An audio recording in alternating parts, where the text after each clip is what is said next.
काशीपुर वाले बाबा की जपनाम।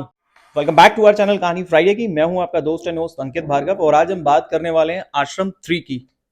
बाबा निराला स्वरूपी या बहरूपी, क्या बाबा का चलेगा राज या इस बार बाबा का होगा पर्दाफाश? तो यही इस आश्रम 3 की ओवरऑल कहानी है। अगर आप इस कहानी को थोड़ा सा ब्रीफ में समझना चाहते हैं तो इस वीडियो को आखिर तक जरूर देखिएगा सो दैट आप इस पूरी कहानी को इत्मीनान से समझ पाए। ये कहानी एक बदनाम आश्रम की और इस अब बदनाम आश्रम के मालिक हैं बाबा निराला। और बाबा निराला चाहते हैं हर नियम को अपने हिसाब से तोड़ना, मोड़ना, मरोड़ना। वो चाहते हैं कि सब कुछ उनके हिसाब से चले और सत्ता के नशे में इतने अंधे हो चुके हैं कि अब उन्हें सत्ता की भूख एकदम अपार लेवल की जा चुकी है, यहां तक कि वो अपने आप को भगवान कहने लगे हैं। भगवान मैं, भगवान निराला। तो अब एक नई दुनिया बनाऊंगा। इस ट्रेलर में आपको काफी बार ये बोलते हुए बाबा निराला नजर आएंगे कि अब मैं भगवान हो चुका हूं और यहां तक वो अपने आप को सबसे ऊपर मानने लगे हैं। तो मान सकते हैं कि आश्रम की शक्ति जो है इस बार चरम पर है। बाबा निराला के आश्रम में चाहे वो महिलाओं का शोषण हो या फिर यूं कहें नशीली दवाओं का व्यापार, इस सभी तरह की गतिविधि होती हैं।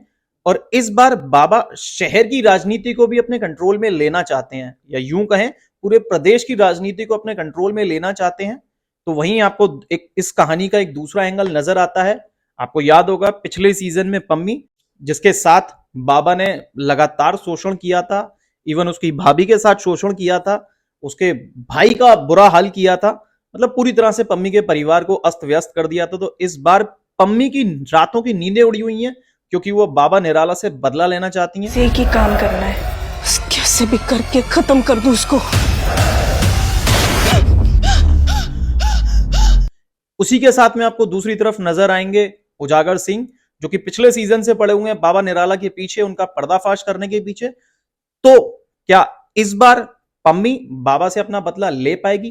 क्या उजागर सिंह बाबा निराला का पर्दाफाश कर पाएगा? यह देखना दिलचस्प होगा। और अब इस तीसरे सीजन में एक नया कैरेक्टर इंट्रोड्यूस किया गया है, ईशा गुप्ता। और ईशा गुप्ता जहां तक इस ट्रेलर में नजर आ रही है तो वो कुछ ऐसा करती हुई नजर आ रही है जिससे वो नजर आ रहा है कि या तो वो उजागर सिंह के लिए काम कर रही हैं या वो किसी एजेंट के तौर पर काम कर रही हैं जो बाबा निराला का पर्दाफाश यकीनन करना चाहती हैं। बाबा जी की सदा ही जय हो। आपके अंदर जो भगवान है उसे दुनिया के सामने निकाल के रख दूंगी। तो देखना दिलचस्प होगा इस आश्रम 3 को। हालांकि ये वेब सीरीज 3 जून को MX प्लेयर पर रिलीज होने वाली है। अब बात कर लेते हैं इस फिल्म से जुड़े कलाकारों की। इन कलाकारों में सबसे पहला नाम आता है बॉबी देओल का। इस वेब सीरीज को करने से पहले बॉबी देओल का करियर पूरी तरह से डूबा हुआ था, लेकिन इस वेब सीरीज को करने के बाद बॉबी देओल के करियर में एकदम से परवान आया है। और यही एक बड़ा दिलचस्प मोड़ देखने को मिलता है कि बॉबी देओल के पास लगातार फिल्मों की डिमांड है। लोगों ने बॉबी देओल को इस नेगेटिव रोल में अपनाया है और देखना पसंद करा है। तो मुझे लगता है उसी राह पर चल पड़ी है ईशा गुप्ता भी, क्योंकि ईशा गुप्ता का करियर भी कुछ खास चल नहीं रहा है और इस वेब सीरीज आश्रम के साथ जुड़कर शायद ईशा गुप्ता का करियर भी चल निकले। लेकिन इस वेब सीरीज के लिए भी एक बड़ा चैलेंज है। ये वेब सीरीज रिलीज होने वाली है 3 जून को। जहां तक 3 जून की बात है, 3 जून को एक बड़ी film Prithviraj Chauhan, Akshay Kumar starrer cinema घरों में लगने वाली है।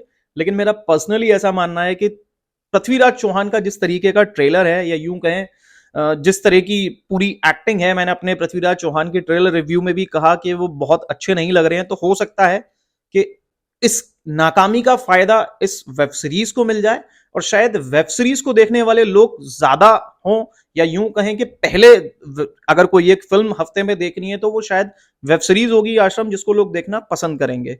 सो आप हमें कमेंट करके बताइएगा, क्या आप पहले देखना चाहेंगे पृथ्वीराज चौहान अक्षय कुमार स्टारर मूवी सिनेमाघरों में या फिर अपने घर बैठकर फ्री में MX प्लेयर पर आश्रम 3? सो इसी तरह की फिल्मी अपडेट्स को जानने के लिए जुड़े रहिए हमारे साथ। मिलते हैं अपने अगले एपिसोड में, तब तक के लिए बाय बाय। गरीबों के मसीहा बाबा निराला की हमेशा ही जय हो।